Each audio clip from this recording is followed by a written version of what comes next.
Students, हम लोगों ने पिछली वीडियो में देखा था addition of scalar and vectors में एडिशन ऑफ वेक्टर क्वांटिटी देखा था, जिसमें फार्मूला मैंने बताया था। एक बार मैं फिर से उस फार्मूले को रिपीट कर दूं। फार्मूला था r equal to root under a square plus B square plus 2ab cos theta. ये हमारा फार्मूला था रिजल्टेंट निकालने का, और एंगल निकालने का tan अल्फा इक्वल टू था a sine theta by b plus a cos theta. मैंने बताया था कि जिसके साथ साइन थीटा होगा ऊपर, उसी के साथ नीचे कॉस थीटा लगेगा। अब मैं कुछ बता रहा हूँ ट्रिक, जो आपको डायरेक्ट ये कैलकुलेट नहीं करके आप डायरेक्ट कर सकते हो। मान लेते हैं कि a और b दोनों इक्वल है। a और b क्या है? इक्वल है। Magnitude of a and magnitude of b are equal and angle between them is 60 degree. उस कंडीशन में अगर आपको बोल दे कि कितना जो है रिजल्टेंट होगा और क्या एंगल होगी, what is the resultant and what angle of the resultant, उस कंडीशन में पहले मैं निकाल के दिखाता हूँ, उसके बाद मैं बताऊंगा। रूट अंडर ए स्क्वायर लिख दिया, b के जगह पे मैंने a ही लिख दिया, तो a square plus 2 into a into cos 60, 2 into a into cos 60। इसको मैं लिख सकता हूँ 2a square plus 2a square cos 60 की वैल्यू होती है 1/2। 2 और 2 कैंसिल हो गया। रूट अंडर 3a स्क्वायर मतलब रूट 3a। तो जब दो इक्वल वेक्टर 60 डिग्री के एंगल पे हो, दो इक्वल वेक्टर 60 डिग्री के एंगल पे हो, तो उस कंडीशन में जो है आपका रिजल्टेंट को सिर्फ रूट 3 से मल्टीप्लाई कर देना है किसी एक वेक्टर के द्वारा, वो रिजल्टेंट निकल जाएगा। एंगल की बात करें, बहुत इंपॉर्टेंट बात बताने जा रहा हूँ एंगल के लिए। एंगल के लिए हो जाएगा आपका tan alpha equal to a sine 60, theta की जगह पे लिख दिया मैंने, और b के जगह पे लिख सकते हैं a plus a cos 60। Value put कर दें आप, a कॉमन ले लिया तो a sine 60 upon a into 1 plus cos 60, 1 plus cos 60। a और a कैंसिल आउट हो गया। अब साइन 60 की वैल्यू रखते हैं तो वो होता है रूट 3/2, और इसकी वैल्यू हो जाएगी 1 प्लस 1/2, 1 प्लस 1/2। आप इसको सॉल्व करेंगे तो रूट 3/2 और नीचे भी आ गया 3/2। रूट 3 से रूट 3 कैंसिल आउट, 1/√3, जो वैल्यू होता है tan 30 डिग्री का, मतलब alpha equal to 30 degree, that is equal to θ/2। तो आपको ये याद रखना कि अगर दो वेक्टर सेम मैग्नीट्यूड का है, किसी भी एंगल पे हो, तो उसके रिजल्टेंट का एंगल क्या होगा? θ/2 होगा। तो ट्रिक क्या हुआ? ट्रिक हुआ if a equal to b and theta equal to angle between them, then और थीटा कितना दिया हुआ है? 60 डिग्री। तो देन हो जाएगा आपका resultant r equal to root 3 into vector, और theta equal alpha equal to हो जाएगा θ/2।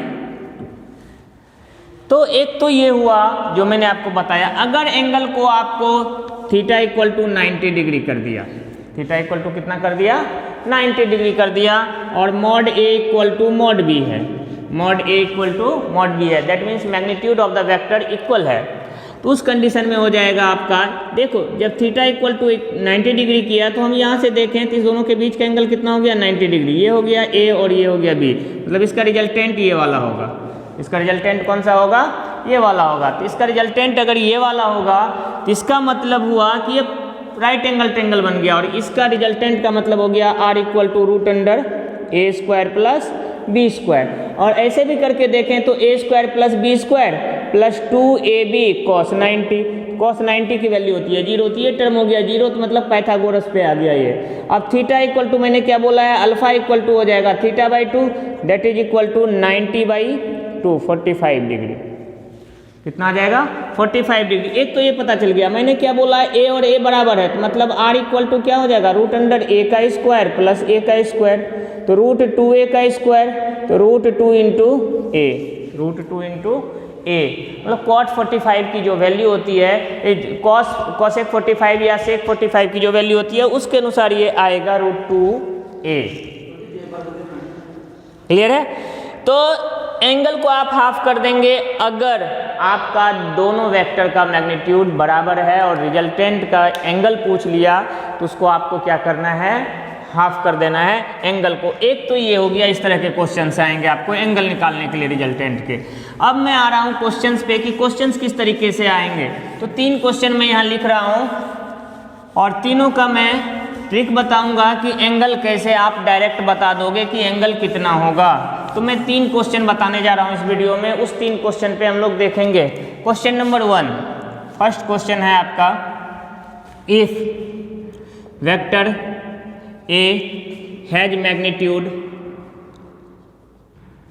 2 and vector B has magnitude 1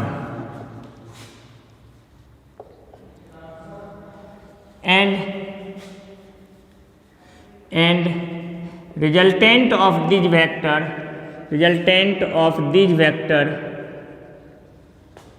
having magnitude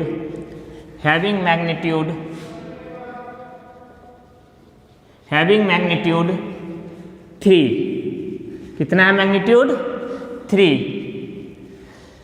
पहले का मैग्नीट्यूड 2, दूसरे का मैग्नीट्यूड 1 और रिजल्टेंट का मैग्नीट्यूड 3 है। कहेगा find angle between them, find angle between them. मैं दोनों प्रोसेस निकाल के बताऊंगा। तो पहला तो मैंने ये बता दिया। अब देखते हैं सॉल्यूशन। गिवन क्या है, mod A equal to 2, mod B equal to 1 and mod R resultant की वैल्यू दी हुई है 3, देन थीटा इक्वल टू 1। हमारे पास एक ही फार्मूला है, R equal to root under A square plus B square plus 2AB cos theta, A square plus B square plus 2AB cos theta. तो रूट अंडर A का square that means 2 का square plus 1 का square plus 2 into A 2 into 1 cos theta तो हमें निकालना ही है।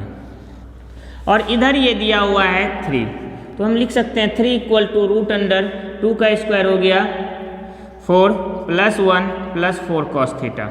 दोनों तरफ स्क्वायर कर दिया, squaring both sides, squaring both sides. तो दोनों तरफ स्क्वायर कर दिया तो ये हो गया 9 और ये हो गया 5 प्लस 4 कॉस थीटा। इसको इधर माइनस कर दो तो 9 minus 5 equal to 4 cos theta, 4 equal to 4 cos theta that is equal to cos theta बराबर 4/4 that is cos 0 degree, that is 1 और ये हो जाएगा कॉस 0 डिग्री के बराबर। तो थीटा कितना आ गया, 0 डिग्री आ गया। तो ट्रिक क्या है इसमें, ट्रिक ये है आपका, ट्रिक ये है इस क्वेश्चन में, if A plus B equal to R हो जाए, mod A plus mod B कितने के बराबर हो जाए आपको, मॉड R के बराबर है। यहाँ 2 प्लस 1 कितना हो गया, 3 हो गया। तो mod A plus mod B अगर R के बराबर हो जाए देन थीटा जो है वो हो जाएगा 0 डिग्री। थीटा कितना हो जाएगा, 0 डिग्री। तो ये ट्रिक है आपका, ये याद रखना है आपको कि अगर A प्लस B R के बराबर है तो हम कुछ कैलकुलेट नहीं करेंगे, डायरेक्ट बोलेंगे थीटा कितना होगा, 0 डिग्री होगा। आप देख भी सकते हैं कि 2 बोला इस डायरेक्शन में, 1 भी इस डायरेक्शन में, तो दोनों का रिजल्टेंट कितना हो जाएगा, 2 प्लस 1 3, 2 प्लस 1 कितना हो गया, 3 हो गया। तो ये तो हुआ एक ट्रिक, पहले क्वेश्चन का मैंने आपको ट्रिक बताया। अब मैं दूसरे क्वेश्चन पे आ रहा हूँ कि दूसरे क्वेश्चन का ट्रिक क्या होगा इसमें। Question number second, question number second में सारी चीज़ें वो है, मैं सिर्फ क्वेश्चन अब लिखते जाऊँगा। आपको दिया हुआ है A equal to 3, mod A 3 दिया हुआ है, मॉड B 2 दिया हुआ है और R दिया हुआ है 1। तो आपको दिख रहा होगा कि A minus B equal to R है, A minus B equal to क्या है, R है। तो फिर मैं उसको उस प्रोसेस से निकाल के बताऊंगा और फिर आपको ट्रिक बताऊंगा। तो पहले मैं प्रोसेस से निकाल के बताता हूँ। Resultant equal to R square equal to अब लिख सकते हैं A square plus B square plus 2AB cos theta. R का स्क्वायर 1 का स्क्वायर 2 3 का स्क्वायर प्लस 2 का square plus 2 into 3 into 2 cos theta.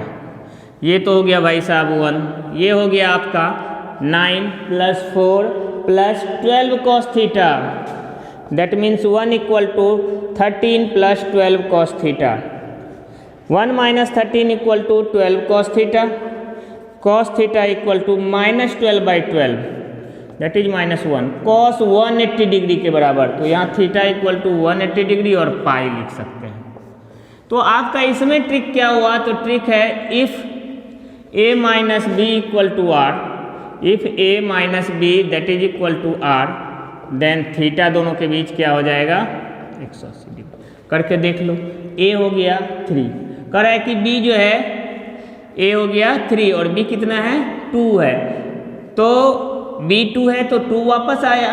अगर एक 180 डिग्री एंगल है तो b क्या हो गया, इसका नेगेटिव वेक्टर है, a इधर है और b इधर है, और उसका रिजल्टेंट क्या आएगा 1 आएगा। तो ये जो है आपका दूसरा ट्रिक है जो आपको आना चाहिए कि a माइनस बी अगर r आएगा तो डायरेक्ट हम कितना बोलेंगे 180 डिग्री। तीसरा क्वेश्चन जो मैं बताने जा रहा हूँ उसमें मैंने इसको कर दिया 3, इसको कर दिया 4 और इसको कर दिया 5। अब आप देखोगे कि ये पाइथागोरस ट्रिपलेट्स है। ये क्या है पाइथागोरस ट्रिपलेट्स है। तो पाइथागोरस ट्रिपलेट्स कैसे है, तो a का स्क्वायर प्लस b का स्क्वायर r का स्क्वायर के बराबर हो जाएगा। करके देखो, 3 का स्क्वायर प्लस 4 का square that is equal to 5 का square, 9 plus 16 that is equal to 25, तो इक्वल है। तो इस कंडीशन में कब ये पॉसिबल था, तो अभी मैंने बताया था कि ये तभी पॉसिबल था जब दोनों के बीच एंगल 90 डिग्री और ये और a और b है, और ये हो जाएगा रिजल्टेंट r। मतलब थीटा इक्वल टू कितना हो जाएगा 90 डिग्री। थीटा इक्वल टू कितना हो गया 90 डिग्री। तो कहीं भी आपको ट्रिपलेट्स दिख जाए वेक्टर के रिजल्टेंट a और b के बीच में, तो वो आपका एंगल होगा दोनों वेक्टर के बीच 90 डिग्री का। ये याद रखना है आपको। अब देखते हैं कि इसमें क्या क्या आ सकता है। तो एक बार देखते हैं 15, 8 और 17 को लेते हैं। क्या ये ट्रिपलेट्स है, तो देखते हैं 15 का स्क्वायर 225, 8 का स्क्वायर 64, 289 जो कि 17 के स्क्वायर के बराबर है। मतलब ये ट्रिपलेट्स है, तो ये रिजल्टेंट हो जाएगा, ये b हो जाएगा, ये a हो जाएगा, और इस दोनों के बीच का एंगल कितना होगा 90 डिग्री होगा। इसके बाद मैं आ रहा हूँ नेक्स्ट जो इसका बनता है, नेक्स्ट जो बनता है वो क्या है, a equal to B equal to R दिया हुआ है, तीनों बराबर दिए हुए हैं आपस में। तब आप क्या करोगे, मान लेते हैं तीनों की वैल्यू मैंने कितनी ले ली 1 ले ली। चलो आपके फार्मूले के अनुसार हम चलेंगे। पहले R square equal to A square plus B square plus 2ab cos theta, 1 का स्क्वायर प्लस 1 का square 2 into 1 into 1 into cos theta. तो ये हो गया 1 का स्क्वायर प्लस 1 का स्क्वायर 2 प्लस 2 कॉस थीटा। इधर आके आ गया -1 equal to 2 cos theta, cos theta equal to -1/2 cos 120 degree के बराबर। तो थीटा कितना आ गया 120 डिग्री। मतलब तीनों इस तरीके से होगा, दोनों एंगल कितना होगा 120 डिग्री। अगर तीनों बराबर है तब यही पॉसिबिलिटीज बनती है। तो 4 ट्रिक आपको मैंने बताया। क्या क्या बताया याद रखना, मैं फिर से लिख रहा हूँ। आपको क्वेश्चन बनाना बहुत इजी हो जाएगा, और ये सारे क्वेश्चन पूछे जाते हैं एयरफोर्स और एनडीए एग्जाम्स में, और कभी कभार आईटी और मेडिकल वाले में भी पूछे जाते हैं, नीट वाले में। तो ये आपको याद रखना है, a प्लस बी आर के बराबर हो गया, थीटा याद रखना है 0 degree. a minus B R के बराबर हो गया, theta 180 degree. a square plus B square equal to R square, तो ये हो जाएगा theta equal to 90 degree. Mod a mod b mod r के बराबर, तब हो जाएगा थीटा इक्वल टू 120 डिग्री। तो ये हमें याद रखना है, इससे ये वेक्टर का क्वेश्चन एंगल निकालने वाला बन जाएगा। Thank you. अगले वीडियो में हम लोग वेक्टर प्रोडक्ट और स्केलर प्रोडक्ट पढ़ेंगे। Thank you students.